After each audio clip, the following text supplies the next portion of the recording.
नमस्कार दोस्तों, मैं वैभवंश राज आपका स्वागत करता हूं तक्षशिला ट्यूटोरियल के ऑनलाइन चैनल पे।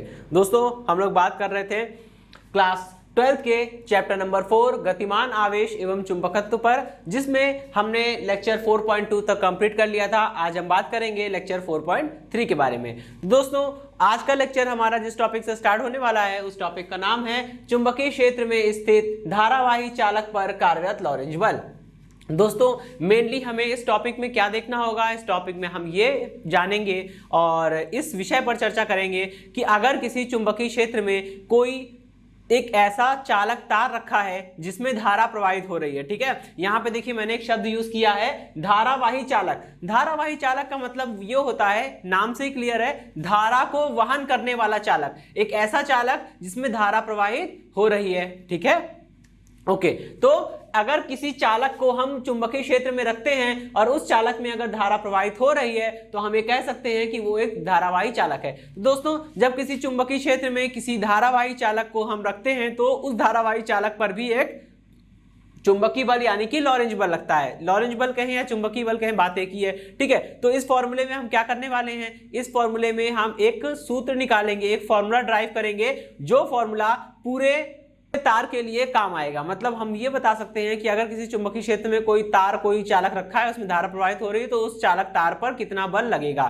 ठीक है, ओके। तो सबसे पहले तो मैं यहाँ पे आपको एक बात बता दूं कि जरा हम लोग ये चीज समझ लेते हैं कि ऐसा क्यों हो रहा है। ठीक है, आखिर इसका कारण क्या है ये समझ लेते हैं। देखिए दोस्तों, कारण ये है, बस इतना सा कारण है कि इतना तो हम पढ़ चुके हैं कि अगर किसी चुंबकीय क्षेत्र में कोई आवेश गति करता है तब उस आवेश पर एक चुंबकीय बल कार्य करता है, जिसे हम लोग क्या बोलते हैं, लॉरेंज बल बोलते हैं। ठीक है, अच्छा, अब कण पर लॉरेंज बल कार्य कर रहा है, इतनी बात तो समझ में आ गई।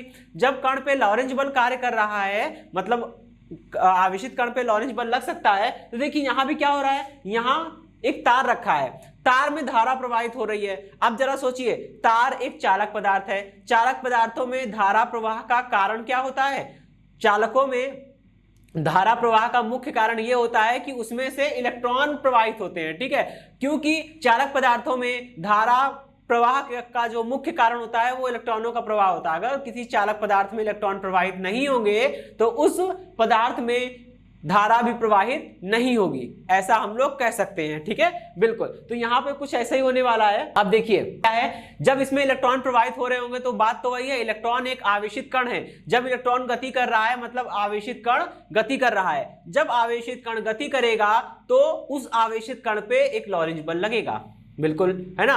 तो चालक में तो जब चुंबकीय क्षेत्र में एक आवेशित कण पे बल लग सकता है, तो चालक के अंदर देखिए, चालक के अंदर तो करोड़ों अरबों खरबों की संख्या में क्या है, इलेक्ट्रॉन मौजूद है, और सभी इलेक्ट्रॉन आवेशित कण हैं और सभी इलेक्ट्रॉन चल रहे हैं। तो बस यानी कि चुंबकीय क्षेत्र में गतिमान आवेश पर जब बल लग सकता है, जब एक इलेक्ट्रॉन पे बल लग सकता है, तो चालक के अंदर, तार के अंदर तो बहुत ढेर सारे इलेक्ट्रॉन हैं, सभी गति कर रहे हैं, तो इन सभी इलेक्ट्रॉनों पे बल लगेगा और सभी इलेक्ट्रॉन एक ही दिशा में चल रहे हैं और चुंबकीय क्षेत्र की दिशा भी निश्चित है, इसलिए पूरे तार पर या सभी इलेक्ट्रॉनों पर लगेगा बल वो एक ही दिशा में लगेगा। सभी इलेक्ट्रॉनों पर लगने वाला चुंबकीय बल एक ही दिशा में कार्य करेगा। अब दोस्तों, जब चालक के भीतर जितने भी इलेक्ट्रॉन हैं, सभी इलेक्ट्रॉनों पर बल एक ही दिशा में लग रहा है, तो इन्हीं बलों का सम्मिलित रूप जो है वो पूरे तार पर लगने वाले बल के रूप में दिखाई देता है।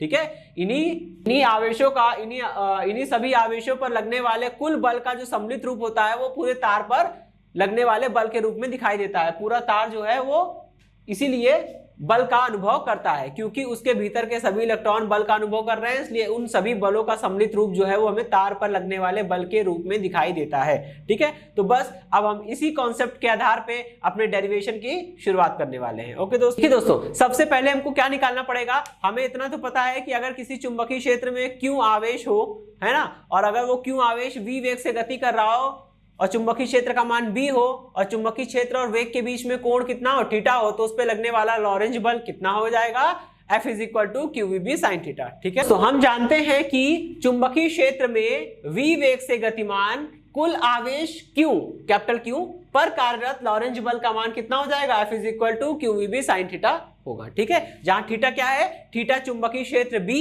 और इलेक्ट्रॉनों के वेग, यहाँ पे इलेक्ट्रॉन है, यहाँ पे जो आवेशित कण है जिन पे बल लगना है वो कौन है, इलेक्ट्रॉन है। तो आवेशित कण के वेग यानी इलेक्ट्रॉन के वेग और चुंबकीय क्षेत्र की दिशा के बीच में लगने वाला कोण ये होगा, ठीक है। अब दोस्तों ये कोण यहाँ पे चित्र में आपको दिख रहा है कि इलेक्ट्रॉन अगर धारा नीचे आ रही है, धारा डाउनवर्ड है, तो इलेक्ट्रॉन अपवर्ड ऊपर की ओर मूव कर रहे होंगे, और आपको देखने से ऐसा लग रहा है कि चुंबकीय क्षेत्र और इलेक्ट्रॉनों के वेग के बीच में जो कोण है बन रहा है वो 90 है। बट ये हमेशा 90 होगा इसकी कोई गारंटी तो है नहीं, ये थीटा कुछ भी हो सकता है, इसलिए हम इसे जनरली थीटा मान के चल रहे हैं। अगर 90 का एंगल बनेगा तो यहाँ 90 रख देंगे थीटा इक्वल, ठीक है। अगर 0 का एंगल बनेगा तो 0 रख देंगे, ऐसी कोई दिक्कत नहीं, ओके। अब देखिए, अब मुझे सबसे मेन काम जो करना है वो ये करना है कि मुझे कुछ भी करके ये निकालना है कि इस तार के भीतर कुल कितना आवेश है। कुल कितना आवेश है ये तो बाद में पता चलेगा, पहले तो हम ये निकालेंगे कि इस तार के अंदर कुल कितनी संख्या में इलेक्ट्रॉन है, ठीक है। कि दोस्तों यदि तार के भीतर, ओके दोस्तों, यदि तार के भीतर मुक्त इलेक्ट्रॉन घनत्व कितना है, स्मॉल n है, एवं अनुप्रस्थ परिच्छेद का क्षेत्रफल कितना है, कैपिटल A है, तब तार के भीतर कुल इलेक्ट्रॉनों की संख्या निकालनी है मुझे, ठीक है। दोस्तों आपने इलेक्ट्रॉन घनत्व पढ़ा होगा। इलेक्ट्रॉन घनत्व क्या होता है, इलेक्ट्रॉन घनत्व का मतलब होता है कि आवेश की मात्रा या आवेश की संख्या अपॉन में आयतन।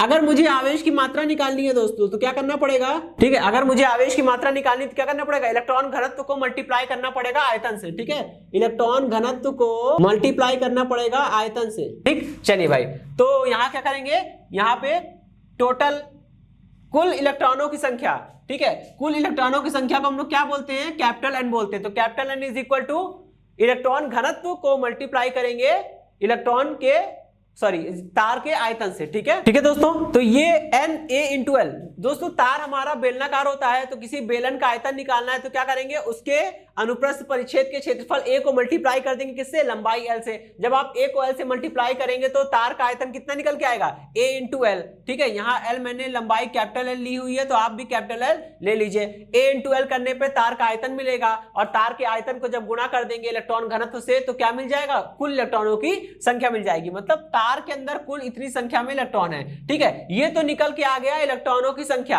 अब हमें निकालना है इलेक्ट्रॉनों का कुल आवेश, मतलब तार के भीतर उपस्थित कुल आवेश, ठीक है। तो कुल आवेश निकालना है तो क्या करेंगे, कुल आवेश निकालने के लिए हमें पता है, ठीक है, आवेशों का क्वांटीकरण या आवेशों की परमाणुकता के आधार पे अगर कुल इलेक्ट्रॉन की संख्या है कैपिटल N, अगर कैपिटल N संख्या में इलेक्ट्रॉन है तो कुल आवेश निकालना है तो क्या करना पड़ेगा, कैपिटल N को स्मॉल e से मल्टीप्लाई करना पड़ेगा, ठीक है। कर दीजिए यहाँ पे दोनों तरफ, ठीक है। तार के भीतर उपस्थित कुल आवेश कैसे निकालेंगे, capital Q is equal to N into E, ठीक भाई।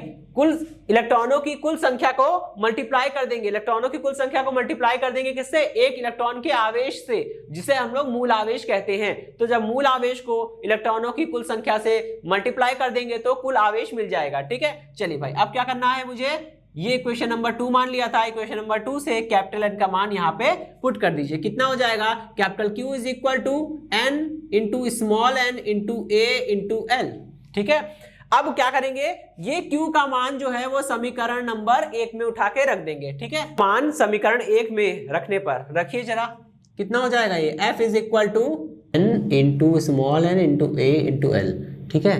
और ये हो जाएगा V इंटू B और ये हो गया साइन थीटा, ठीक है, ओके। देखिए इसको थोड़ा सा अरेंज कर लेते हैं हम लोग, ठीक। करना क्या करना, अरेंज करने में कुछ नई चीज नहीं करनी है, बस देखिए क्या क्या बन रहा है उसको सेपरेट कर लेंगे हम लोग, ठीक है। जैसे मैंने क्या किया, देखिए मैंने क्या किया, N A E और V को, N A E और V को अलग कर लिया, ठीक है। क्या बचेगा, N A E और V को अलग कर लिया, बाहर बचेगा L और बचेगा B और ये बचेगा साइन थीटा, ठीक है भाई, ओके। अब देखिए यहाँ पे ये क्या बन रहा है, N into A into E, ये बन जाएगा I, ठीक है, ये बन जाएगा I, क्योंकि दोस्तों चैप्टर नंबर 3 में विद्युत धारा में हम ये पढ़ के आए हैं कि अगर किसी चालक में इलेक्ट्रॉनों के अनुगमन वेग Vd और चालक में प्रवाहित धारा I के मध्य क्या संबंध होता है, I is equal to N A E vd। यहां पे दोस्तों vd क्या होता है, इलेक्ट्रॉनों का अनुगमन वेग होता है, ड्रिफ्ट वेलोसिटी होती है। लेकिन यहां पे हमने इलेक्ट्रॉनों के वेग को v माना हुआ है, तो vd नहीं लिखेंगे, इसकी जगह पे क्या आ जाएगा, v आ जाएगा। और अगर vd की जगह पे सिंपली v लिखा हुआ है तो देखिए n into a into e into v क्या बन जाएगा, n a e v मिलके क्या बनेगा, ये बन जाएगा I। तो F इज इक्वल टू कितना हो जाएगा, I d l और साइन थीटा। ठीक है, ये क्वेश्चन नंबर 4 है। तो ये जो क्वेश्चन नंबर 4 आप लोग देख रहे हैं, यही क्या है, चुंबकीय क्षेत्र में स्थित किसी धारावाही चालक तार पर लगने वाला बल। ठीक है, अगर इस पे क्वेश्चंस आते हैं और ये डेरिवेशन भी इंपॉर्टेंट है दोस्तों, तो इस पे मैं स्टार बना दे रहा हूं क्योंकि ये डेरिवेशन में भी पूछा जाता है और इसके क्वेश्चन भी आते हैं। क्वेश्चन बहुत ही सिंपल होंगे, आपको I का मान, B का मान, L का मान और थीटा दे देगा, आपसे पूछेगा कि F का मान बताइए, तो बहुत ही इजी है, यहाँ पे पुट करके आप कैलकुलेट कर लेंगे। या उल्टा कुछ F का मान दे देगा, I का मान, B का मान और थीटा दे देगा, आपसे L पूछ लेंगे, तो ये सब काम आप लोग कर लेंगे। ठीक है, अगर दोस्तों ये धारावाही चालक पर लगने वाला बल निकाला है मैंने, बल क्या है, एक सदिश राशि है। अब आप सोच रहे होंगे कि इस पे वेक्टर तो है नहीं, तो बिल्कुल नहीं होगा, क्योंकि यहाँ पे मैंने केवल परिमाण लिखा है। अगर मुझे धारा भी लिखनी है तो क्या करेंगे हम लोग, तब इसको कुछ इस प्रकार से हम लोग लिख सकते हैं दोस्तों, IL इन क्रॉस B, ये इसको इस तरह से हम लोग लिख सकते हैं, ये इसी समीकरण का ही रूप है, एक्सपेंड करने पे ये वापस आ जाएगा। ठीक है, अच्छा, और दोस्तों बिल्कुल वही चीज है कि अगर जैसे हम लोग क्या करते थे कि चुंबकीय क्षेत्र में गतिमान किसी आवेश पर, किसी आवेशित कण पर लगने वाले लॉरेंज बल की दिशा निकालने के लिए हम लोग दो नियम का इस्तेमाल करते थे। पहला नियम होता था फ्लेमिंग के बाएं हाथ का नियम। ठीक है, अगर तर्जनी उंगली चुंबकीय क्षेत्र की दिशा को बताए, माध्यमा उंगली धारा की दिशा को बताए, तो अंगूठा चालक पर या कण पर लगने वाले बल को बताएगा। बिल्कुल ही इसी प्रकार क्या होता है, दाएं हाथ की हथेली का नियम नंबर 2 होता है, वो भी यही कहता है कि अगर हम अपने दाएं हाथ की हथेली को इस प्रकार फैलाएं कि अंगूठा सभी उंगलियों के साथ लंबवत हो, 90 का एंगल बना रहा हो, ठीक है, तब यदि उंगलियां चुंबकीय क्षेत्र की दिशा में हो और अंगूठा धारा की दिशा को बताए, तब आवेशित कण या चालक पर लगने वाला बल हथेली से धक्का देने की दिशा में होगा। बिल्कुल दोनों ही लॉ आप अप्लाई करके चुंबकीय क्षेत्र में स्थित किसी धारावाही चालक तार पर लगने वाले लॉरेंज बल की दिशा निकाल सकते हैं। ठीक है, क्योंकि यहाँ पे हमारा पर्पस केवल ये देखना होता है कि लॉरेंज बल की दिशा निकालनी है, फिर चाहे वो लॉरेंज बल किसी एक आवेशित कण पर लग रहा हो या पूरे पूरे तार पर लग रहा हो। ठीक है, चाहे पूरे धारावाही चालक तार पे लगे बल, चाहे किसी एक आवेशित कण पे बल लगे, हम लोग लॉरेंज बल की दिशा निकाल सकते हैं। ठीक है, किसका यूज करके, यही दो नियमों का यूज करके। ओके, चलिए अभी हम बात करेंगे इसको लेकर आगे चलेंगे और यहाँ पे हम चुंबकीय क्षेत्र की तीव्रता B का मान निकालेंगे, मतलब मात्रक, विमा और ये सब के बारे में हम लोग बात करेंगे। ठीक है, ठीक है दोस्तों, देखिए हम जानते हैं कि चुंबकीय क्षेत्र में स्थित किसी धारावाही चालक तार पर लगने वाले लॉरेंज बल का मान कितना होता है, F is equal to IBL sin theta. ठीक है, यहां से हमें B का मान निकालना है, तो B का मान निकालने के लिए, मतलब B का मात्रक निकालने के लिए क्या करना होगा भाई, B का मात्रक निकालना है तो F का मात्रक बटे में I का मात्रक इंटू L का मात्रक sin थीटा। एक ट्रिग्नोमेट्रिक रेशियो है, त्रिकोणमितीय अनुपात है, इसका कोई भी हम लोग मात्रक वगैरह नहीं निकालते, इसका मात्रक नहीं होता है। ठीक है, चलिए दोस्तों देखिए यहाँ पे हमें चुंबकीय क्षेत्र B का मात्रक निकालना है, तो इसके लिए हमने क्या किया, यहाँ पे लिखा unit of B is equal to F का मात्रक निकालेंगे। F का मात्रक लिखा कितना है, होता है न्यूटन। ठीक है, I यानी कि धारा का कितना मात्रक क्या होता है, एम्पियर। ठीक है, और ये लंबाई का मात्रक लिखा मीटर। ये हाइफन है, माइनस नहीं है, आप यहाँ पे मल्टीप्लाई का चिन्ह भी लगा सकते हैं, क्रॉस भी लगा सकते हैं। ठीक है, ओके, यहाँ आप बात करते हैं साइन थीटा। साइन थीटा क्या होता है दोस्तों, एक त्रिकोणमितीय अनुपात होता है, ट्रिग्नोमेट्रिक रेशियो होते हैं, साइन, कॉस, टैन, कॉट, सेक, कोसेक, इनका कोई भी यूनिट, कोई भी डायमेंशन नहीं होती है। ठीक है, ओके, तो बचा क्या, unit of B is equal to कितना आ जाएगा, इसको शॉर्ट में लिख दे रहे हैं, N for newton ampere into metre, newton पर एम्पियर मीटर, ये यूनिट हो गई B की। ठीक है दोस्तों, अब बात करेंगे हम डायमेंशन की, तो डायमेंशन निकालते हैं। आइए B की डायमेंशन निकालनी, क्या करेंगे, देखिए यहाँ पे F का मात्रक लिखा MLT-2, I का मात्रक लिखा दोस्तों कितना होता है, A होता है, और L का लंबाई है, लेंथ है, तो इसके लिए डायमेंशन कितनी हो जाएगी, L हो जाएगी। ठीक है, अब देखिए इसको सॉल्व कर लेते हैं पूरा। सॉल्व करने पर देखिए क्या आएगा दोस्तों, देखिए dimension of B is equal to M A⁻⁻1 T⁻⁻2। ठीक है, तो दोस्तों ये आ जाएगी आपकी B की डायमेंशन। तो दोस्तों इसी के साथ ये टॉपिक तो खत्म हो रहा है, अब हम लोग बात करेंगे अपने नेक्स्ट टॉपिक के बारे में। और दोस्तों एक और चीज, यहाँ पे हम लोग इस टॉपिक को क्लोज करने से पहले एक छोटी चीज और देख सकते हैं। यहाँ से दोस्तों हम लोग एक यहाँ पे हम लोग बी का मात्रक बता सकते हैं, ठीक है। मात्रक तो हम निकाल ही चुके हैं, इसके साथ साथ हम एक डेफिनेशन भी दे सकते हैं। कहेंगे कि यदि किसी चुंबकीय क्षेत्र में स्थित किसी ऐसे नहीं, यदि हम लोग इस प्रकार से हम लोग बोल सकते हैं कि यदि किसी तीव्रता वाले चुंबकीय क्षेत्र के भीतर एकांक लंबाई के चालक तार जिसमें एकांक धारा यानी कि 1 एम्पियर की धारा प्रवाहित हो रही है पर कार्य करने वाला बल यदि 1 न्यूटन हो, तब उस चुंबकीय क्षेत्र का मान 1 न्यूटन पर एम्पियर इंटू मीटर होगा, ठीक है। क्या करेंगे, यहाँ पे हमने F को 1 के बराबर सेट कर दिया, I को 1 के बराबर सेट कर दिया, L को 1 के बराबर सेट कर दिया, तो B का मान भी कितना आ जाएगा, 1 ही आएगा, ठीक। तो बोल सकते हैं कि यदि किसी चुंबकीय क्षेत्र के भीतर क्षेत्र के लंबवत दिशा में रखे एकांक लंबाई के चालक तार में जिसमें 1 एम्पियर की धारा प्रवाहित हो रही है पर कार्य करने वाला लॉरेंज बल 1 न्यूटन हो, तब उस चुंबकीय क्षेत्र का मान 1 न्यूटन पर एम्पियर इंटू मीटर होगा, ठीक है। ये बात हो गई, जो डेफिनेशन में यहां से निकालना चाह रहा था वो हो गई, ठीक है। अब ये टॉपिक पूरी तरह से क्लोज होता है। अब हम लोग बात करेंगे अपने अगले टॉपिक के बारे में। दोस्तों देखिए, हमारा नेक्स्ट टॉपिक क्या बोल रहा है कि चुंबकीय फ्लक्स का मतलब क्या होता है। सबसे पहले तो हम ये जानेंगे कि जैसे वैद्युत फ्लक्स था बिल्कुल वैसे ही चुंबकीय फ्लक्स है, ठीक है। ये सब बिल्कुल ही बहुत ही ज्यादा एनालॉजी होती है इन दोनों के बीच में। अगर हम इन दोनों को कंपेयर करके पढ़ेंगे तो हम इनके अंतर को समझेंगे और अंतर को समझने से ये टॉपिक अच्छे से समझ में आ जाएगा, ठीक है। जैसे बात करें अगर हम वैद्युत फ्लक्स की, तो वैद्युत फ्लक्स क्या होता था, किसी वैद्युत क्षेत्र के भीतर क्षेत्र के लंबवत दिशा से गुजरने वाली कुल बल रेखाओं की संख्या को ही हम लोग क्या बोल रहे थे, वैद्युत फ्लक्स बोल रहे थे, ठीक है। बिल्कुल उसी तरह बस वहां पे वैद्युत क्षेत्र था, यहाँ चुंबकीय क्षेत्र हो जाएगा, तो क्या बोलेंगे, चुंबकीय क्षेत्र के भीतर स्थित किसी तल से लंबवत दिशा में गुजरने वाली चुंबकीय बल रेखाओं की संख्या को हम लोग क्या बोलते हैं, चुंबकीय फ्लक्स बोलते हैं। और दोस्तों चुंबकीय फ्लक्स को हम लोग किससे प्रदर्शित करते हैं, चुंबकीय फ्लक्स को हम लोग फाई बी से प्रदर्शित करते हैं। Phi B is equal to B A, जहां बी क्या है, बी चुंबकीय क्षेत्र का मान है, चुंबकीय क्षेत्र की मैग्नेटिक फील्ड की वैल्यू है,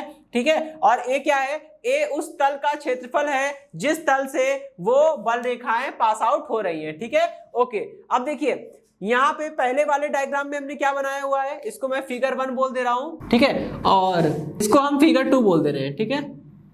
देखिए फिगर 1 में क्या है, तल के लंबवत गुजर रही है, तो तल के लंबवत जब बल रेखाएं गुजरेगी तो क्या होगा, वैद्युत क्षेत्र चुंबकीय क्षेत्र और क्षेत्रफल सदिश के बीच का कोण कितना हो जाएगा, 0 हो जाएगा। क्योंकि दोस्तों आपको पता है क्षेत्रफल सदिश क्या होता है, क्षेत्रफल जो सदिश राशि होती है उसकी दिशा जो होती है वो तल पर बाहर की ओर खींचे गए लंब की दिशा में होती है, तो क्षेत्रफल सदिश की दिशा तो ये हो जाएगी, है ना। अब जब चुंबकीय बल रेखाएं इसके साथ बिल्कुल चुंबकीय बल रेखाएं भी तल के लंबवत है और क्षेत्रफल सदिश तो तल के लंबवत होता ही है, तो इस केस में क्या हो जाएगा, दोनों ही क्या हो जाएंगे, आपस में समांतर हो जाएंगे। भाई बल रेखाएं, चुंबकीय बल रेखाएं भी तल के लंबवत निकल रही है और क्षेत्रफल सदिश तो तल के लंबवत होता ही है, यानी जब दोनों तल के लंबवत है तो कोण कितना बनेगा दोनों के बीच में कोण बनेगा 0 डिग्री का, ठीक है। और जब 0 डिग्री का कोण बनेगा तो एक्चुअल में क्या होता है, एक्चुअल में phi B is equal to कितना होता है, बी ए कॉस थीटा होता है, ठीक है। यहाँ पे थीटा इक्वल क्या रख देंगे, 0 रख देंगे तो क्या बन जाएगा, बी ए कॉस 0, और कॉस 0 कितना होता है, कॉस 0 हो जाता है 1, तो ये बन जाएगा बी ए, ठीक है। तो वही चीज यहाँ पे लिखी हुई है, ओके। चलिए phi B is equal to B A. देखिए फिगर 2 में देखिए क्या है, यहाँ पे बल रेखाएं जो है वो क्षेत्र के लंबवत नहीं है बल्कि क्षेत्रफल सदिश के साथ किसी कोण थीटा पर पास आउट हो रही हैं। जब बल रेखाएं क्षेत्रफल सदिश के साथ किसी कोण थीटा पर पास आउट होती हैं तो यहाँ पे अब क्षेत्रफल सदिश और चुंबकीय क्षेत्र के बीच का कोण जो है दोस्तों वो अब 0 नहीं है, ठीक है, वो अब 0 नहीं है। और जब 0 नहीं होगा तो एक्चुअल में फाई को हम लोग डिफाइन कैसे करते हैं, फाई बी को हम लोग डिफाइन करते हैं बी डॉट ए से। और आपको पता है 11वीं क्लास में पढ़ा है, 2 वेक्टर का डॉट करने पर क्या आता है, ए डॉट बी करेंगे तो आएगा ए बी कॉस थीटा, वैसे बी डॉट ए किया तो आया B A cos theta. Theta क्या है, दोनों वेक्टर्स के बीच का एंगल है। यहाँ पे वेक्टर ए इस डायरेक्शन में है, वेक्टर बी इस डायरेक्शन में, दोनों के बीच का एंगल थीटा है और थीटा कुछ भी हो सकता है वो हमें पता नहीं है, तो क्या करेंगे हम लोग उसको ऐसे ही यहाँ पे छोड़ देंगे, ठीक है। तो अगर बल रेखाएं किसी तल के साथ लंबवत दिशा में गुजर रही है तो फाई बराबर बी ए हो जाएगा। अगर बल रेखाएं क्षेत्रफल सदिश के साथ किसी कोण थीटा पर पास आउट हो रही हैं तो phi B is equal to B A cos theta हो जाएगा या फिर बी डॉट ए हो जाएगा। ठीक है दोस्तों, तो अब यहाँ पे हमको क्या समझना है, हमको फाइव बी का मात्रक निकालना है और विमा वगैरह निकालनी है। ठीक है, तो आइए देखते हैं। देखिए फाइव बी की यूनिट निकालनी है, क्या करेंगे, फाइव बी की यूनिट निकालनी है तो बी की यूनिट लिखिए और ए की यूनिट लिखिए, दोनों को मल्टीप्लाई कर दीजिए। बी की यूनिट कितनी है, बी की यूनिट है newton upon ampere into metre. ठीक है, newton upon ampere into metre. और दोस्तों यहाँ पे ए की यूनिट भी रखनी पड़ेगी। ए की यूनिट, ए क्या है, एरिया है, एरिया की यूनिट क्या हो जाएगी, मीटर स्क्वायर हो जाएगी। एक मीटर से एक मीटर कैंसिल हो जाएगा और यहां से क्या निकल के आएगा, यहां से निकल के आएगा unit of phi B is equal to, unit of phi B is equal to newton metre upon में एम्पियर। ठीक है, चलिए तो ये तो हो गई यूनिट ऑफ फाइव बी। ठीक है, फाइव बी का मात्रक हो गया। अब हम फाइव बी की विमा निकालेंगे, तो विमा निकालने के लिए भी सेम फॉर्मूला लगाएंगे, करना कुछ नहीं है, बस बी की डायमेंशन रखेंगे, ए की डायमेंशन रखेंगे, दोनों को मल्टीप्लाई कर देंगे। ठीक है, डायमेंशन ऑफ फाइव बी की डायमेंशन देखिए कितनी हो जाएगी भाई, बी की डायमेंशन क्या है, बी की डायमेंशन है m a raise to the power -1 t raise to the power -2। ठीक है, और एरिया की डायमेंशन क्या हो जाएगी, एरिया की डायमेंशन हो जाएगी l raise to the power 2। इसको आप सॉल्व कर लीजिए और कितना आ जाएगा, dimension of 5b is equal to, ये कितना हो जाएगा, m l 2 a raise to the power -1 और t raise to the power -2। ठीक है, तो दोस्तों ये हो गई डायमेंशन ऑफ 5b। ठीक, तो दोस्तों देखिए याद करने की आवश्यकता नहीं है, अगर कभी बाय चांस आपसे ऑब्जेक्टिव में पूछ लिया जाएगा तो 1 मिनट लगेगा या उतना भी नहीं लगेगा, आपको फटाफट केवल इसको सॉल्व करके देख लेना है। ठीक है, चलिए दोस्तों, तो इसी के साथ ये टॉपिक समाप्त होता है। तो दोस्तों आज के लेक्चर से जुड़े नोट्स प्राप्त करने के लिए डिस्क्रिप्शन में दिए गए लिंक पर जाके क्लिक कीजिए। दोस्तों आज के सेशन में इतना ही, मिलता हूं नेक्स्ट सेशन में, धन्यवाद।